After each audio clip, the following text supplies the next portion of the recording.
नमस्कार, मी शिवानी साळुंखे. आपण पाहताय न्यूज 99. पाहूयात आजच्या ताज्या घडामोडी. भारतरत्न डॉक्टर बाबासाहेब आंबेडकरांचा डॉक्टर बाबासाहेब आंबेडकरांचा डॉक्टर बाबासाहेब आंबेडकरांचा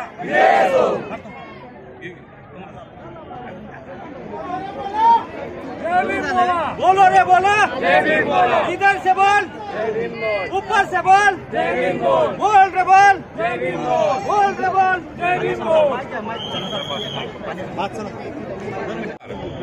ज्यांनी या देशाची अखंडता, या देशाची परंपरा राखण्याचं काम ज्या घटना लिहून, ज्या घटनेच्या माध्यमातून केलं, ते भारतरत्न डॉक्टर बाबासाहेब आंबेडकरांची जयंती 133वी जयंती देशभरामध्ये आणि दरवर्षीप्रमाणे आपल्या पण सातारा जिल्ह्यामध्ये सर्व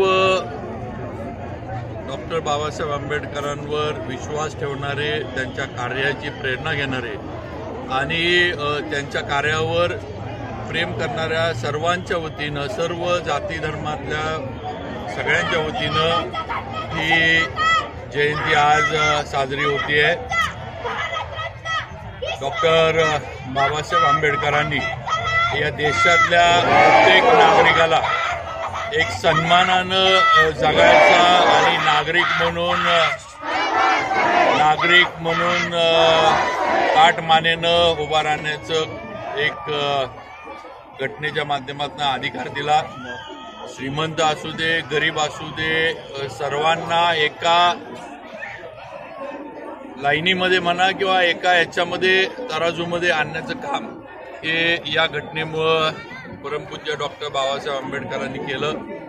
या देशाची अखंडता, कारण जगामध्ये आपण बघा सगळ्या ह्याच्यामध्ये अनेक महासत्ता होत्या, बऱ्याचशा महासत्तांचे तुकडे झाले, जाती धर्माच्या ह्याच्यावर देशांचे तुकडे झाले, पण भारत हा एकमेव देश आहे की या घटनेमुळं आणि या घटनेच्या ह्याच्यामध्ये सगळ्यांना अधिकार मिळाल्यामुळं आपण अनेक जाती, धर्म, पंथ, भाषा वेगवेगळ्या जरी आपल्या बोली, चाली, रीतिरिवाज जरी वेगवेगळे असले तरी भारतीय म्हणून आपण आज सुद्धा एकत्र आहोत आणि एकत्र राहतो, नांदतो, वावरतो.